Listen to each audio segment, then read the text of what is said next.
Toda semana você está acostumado a ver aqui o meu bate-papo com o professor Marcelo Minuti, falando de tecnologia, e hoje a gente vai falar justamente de teletrabalho, mas via internet.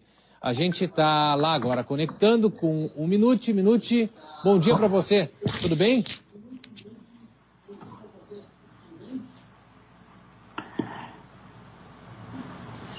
Vocês estão me ouvindo bem aí, gente? Estou ouvindo bem perfeitamente, você consegue me ouvir? Tá, então tá bom, vamos lá. Legal, gente, bom dia a todos aí. Tô de home office, né, Porta Nova? É verdade. Nada mais justo que num momento como esse a gente estabeleça a nossa conversa à distância, né? Totalmente encaixado dentro da pauta aí da nossa conversa. Infelizmente é um momento crítico aí para todos nós, né?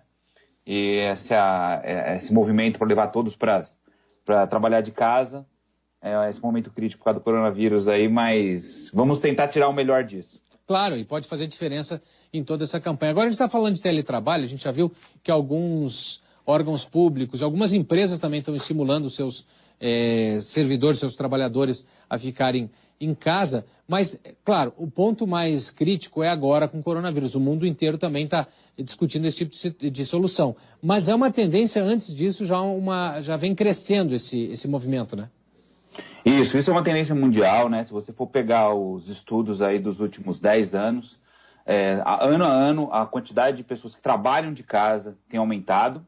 E, além disso, você tem tido alguns movimentos das empresas para criar políticas que estimulem essa questão do trabalho em casa, do home office, né, do teletrabalho ou do trabalho remoto, de acordo com cada sabor aí. Inclusive, tem algumas diferenças da parte trabalhista. Eu sei que a gente vai falar daqui a pouco disso, né? A gente vai ter um especialista para falar sobre isso. Isso.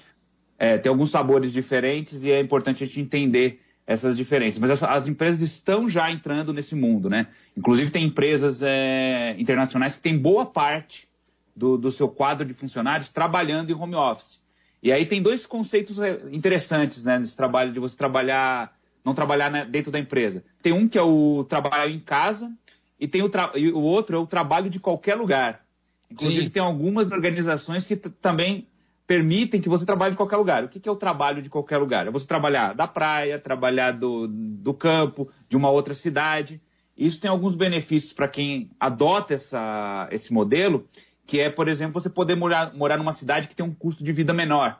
E mesmo assim trabalhando com uma empresa que está em outra cidade. Então tem algumas variações aí. Pois é, essa é uma bandeira muito defendida pelos nômades digitais, né? Eles costumam falar disso. De que o pessoal escolhe um lugar para trabalhar, onde tem um custo menor, onde a pessoa quer conhecer também, e ela consegue desenvolver produtos digitais ou entregar o seu trabalho para alguma empresa, mas estando remoto. Mas não é exatamente o home office, né? Então, quer dizer, já tem desdobramento desse movimento internacional.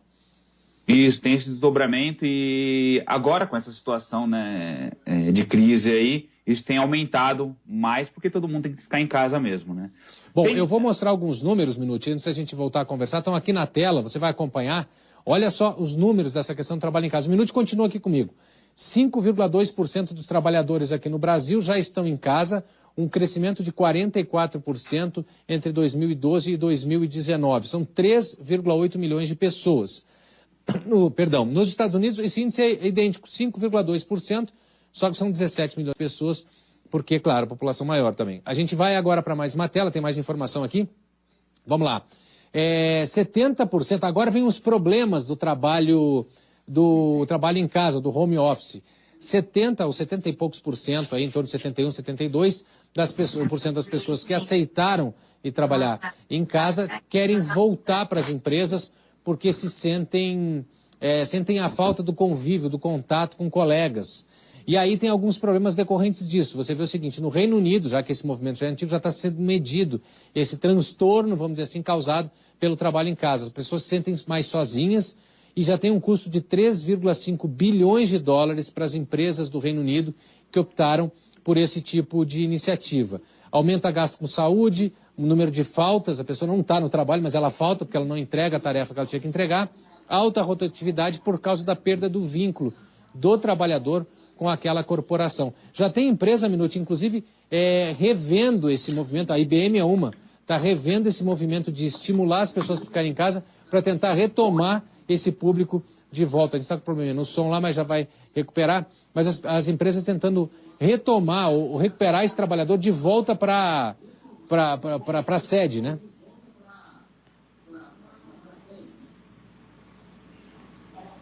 Isso é uma questão relevante, Portanova, porque todo esse movimento relacionado à questão de você, todos os benefícios, né, que você tem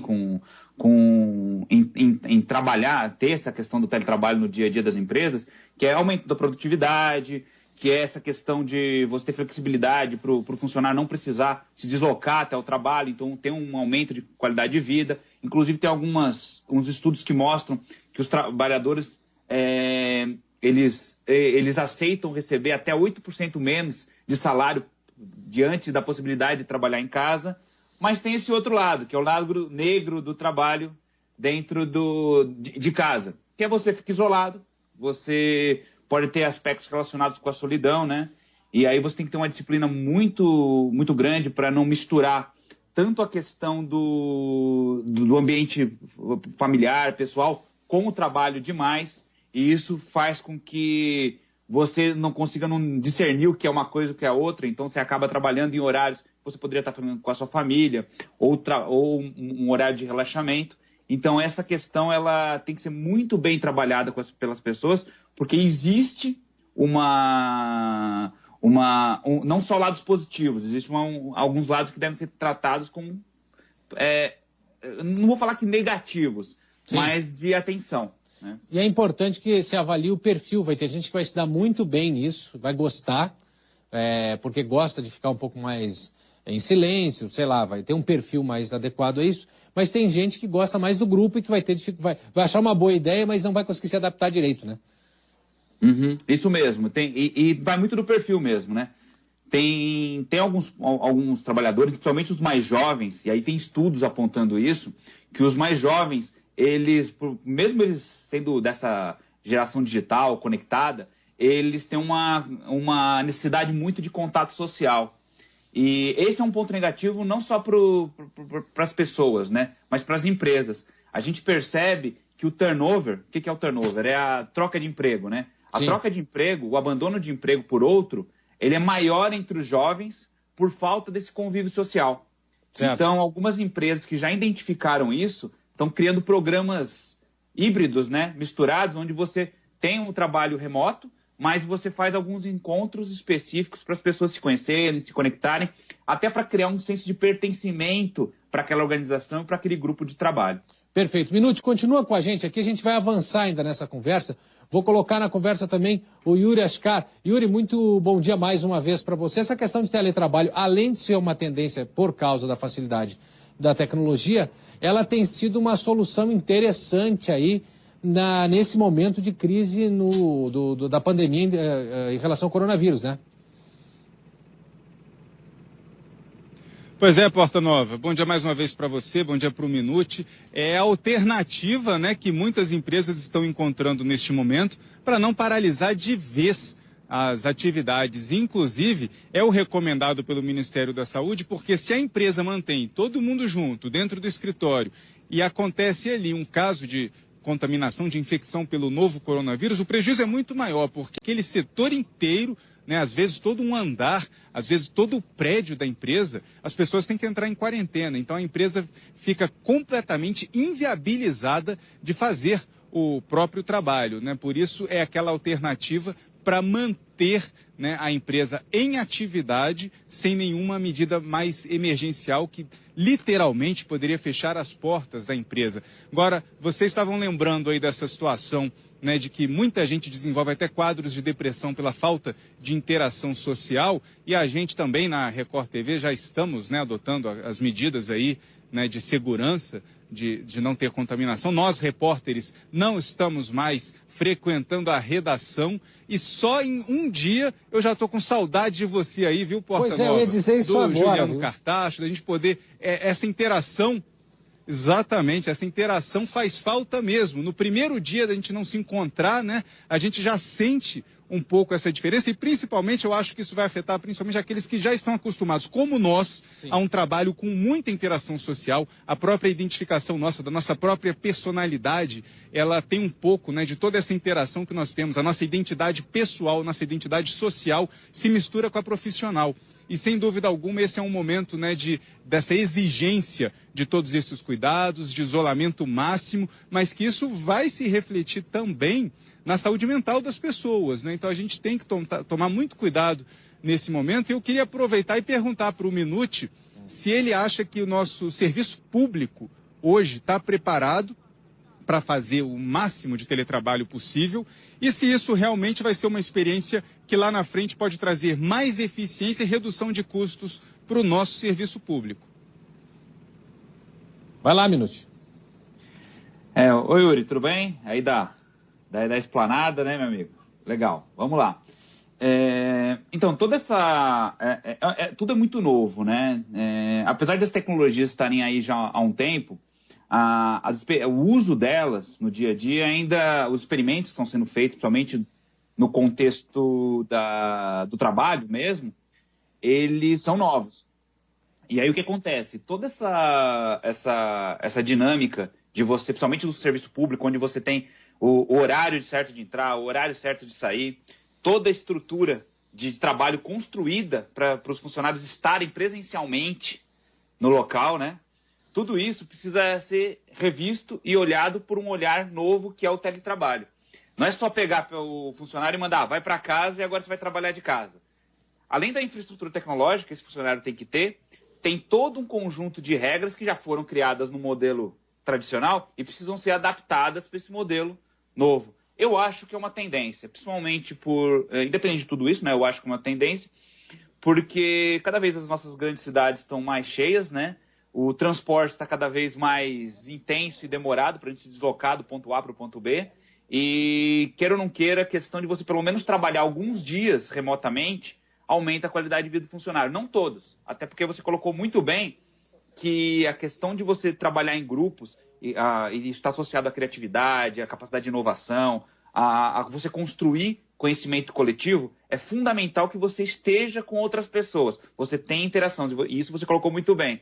Então, você tentar encontrar modelos híbridos onde as pessoas têm que se encontrar de tempos em tempos, mas podem trabalhar um período, pelo menos, das suas casas. Perfeito. Minuti e Yuri, vamos ficando por aqui, assim, vão continuar com a gente, porque a gente vai botar mais um elemento nessa conversa, muito importante também, que é a questão jurídica. A gente convidou o advogado Fernando Abdala, presidente da Comissão de Direito do Trabalho e Sindical da OAB. Doutor Fernando, bom dia, me ouve bem? Bom dia, Ponta Nova, bom dia aos colegas e aos espectadores.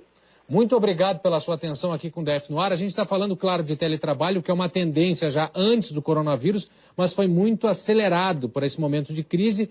Agora, tem algum aspecto que o servidor, que o trabalhador tem que ficar mais atento, ou um momento de exceção promove esse relaxamento da questão também da cobertura de direitos do trabalho? Sim, Ponta Nova. Esse momento é um momento de calamidade pública que promove uma relativização das normas jurídicas conforme o artigo 8º da CLT dispõe. Então, a CLT, pela reforma trabalhista recente, trouxe uma regulamentação do teletrabalho e previu que ele deveria ser feito por meio de um aditamento ao contrato de trabalho e de comum acordo entre o trabalhador e a empresa. Eu entendo, e a maior parte dos juristas tem entendido, que formalidades dessa natureza, neste momento de calamidade pública, elas não são necessárias. Então, temos que ter uma boa vontade, tanto de trabalhadores como de empregadores, para nos adaptarmos a essa circunstância de força maior e preservarmos a saúde nesse momento. Certo. Bom, o mesmo vale para a questão de possíveis férias coletivas ou desligamentos por causa da demanda? Vale para isso, mas nesse caso a CLT já previa que é um direito do empregador conceder férias aos seus empregados no momento que ele entender cabível, e nesse momento de relativização não é necessário que se dê um aviso prévio de 30 dias da concessão de férias. A CLT também já prevê no seu artigo 136 a possibilidade de concessão de férias coletivas aos trabalhadores da empresa, nesse tipo de caso. Tá certo. Doutor Fernando, muito obrigado pela sua participação, pelos esclarecimentos aqui. O nosso tempo, infelizmente, encerrou. Eu agradeço muito sua participação, sua atenção e, claro, vamos fazer contato outras vezes. Yuri, era isso. Então, tem essa questão jurídica aí no ar, mas é importante que se tenha um pouquinho mais de paciência até, porque o caso, o momento, é um momento delicado. Sem dúvida. Inclusive, o estado de calamidade pública já foi passado pelo Palácio do Planalto para uma aprovação no Congresso Nacional neste momento e já conta com uma sinalização positiva do presidente da Câmara dos Deputados, também do presidente do Senado. A expectativa é que haja uma tramitação rápida, para que o Brasil reconheça esse estado de calamidade pública, que pode trazer aí essa flexibilização de alguns direitos trabalhistas, de algumas obrigações dos dois lados, tanto do empregado quanto do empregador, como, por exemplo, bater o ponto. Isso também pode ser deixado de lado. A exigência do atestado médico, a gente já vê esse tipo de situação acontecendo, mas o decreto o reconhecimento pelo Congresso Nacional do estado de calamidade pública vai permitir ao governo federal também que coloque em vista mais recursos, tenha mais dinheiro, tanto na saúde nesse momento, para a gente ampliar a capacidade de receber os doentes, de fazer o diagnóstico, de conseguir um leito de UTI para os casos mais graves, como também para que a economia do país consiga ter um reforço, uma injeção de recursos, tanto para as empresas conseguirem manter os empregos, quanto para aqueles trabalhadores informais terem a garantia de algum recurso ali para não morrer nem da doença, nem de fome. Porta Nova. Exatamente, muito bem colocado aí. Obrigado, Yuri. Valeu, até a próxima. Minute, só para a gente encerrar, então, é possível que a gente aproveite um pouco dessa experiência depois dessa crise terminada? Então, aquela situação onde você, Porta Nova, onde você tem uma situação de crise, situação ruim, né? E que depois a gente tem que fazer uma limonada com ela. Então, pode ser que essa questão do aprimoramento do trabalho remoto, do trabalho de casa ou de qualquer outro lugar, ganhe mais atenção das organizações de forma geral e a gente saia nesse quesito, nesse assunto específico do trabalho remoto mais forte. Principalmente para as pessoas experimentarem como é isso, né? Sim. E segundo, para a gente aprimorar as tecnologias envolvidas nisso e ver como se encaixa melhor para o nosso dia a dia. Mas eu acho que é um futuro sem volta. Pois é um caminho que a gente vai ter que aprender a trilhar. Obrigado, Minute. Até a próxima. A gente vai voltar sempre a conversar aqui sobre esses temas tão interessantes. A gente sabe que você gosta. 8h23, destaque.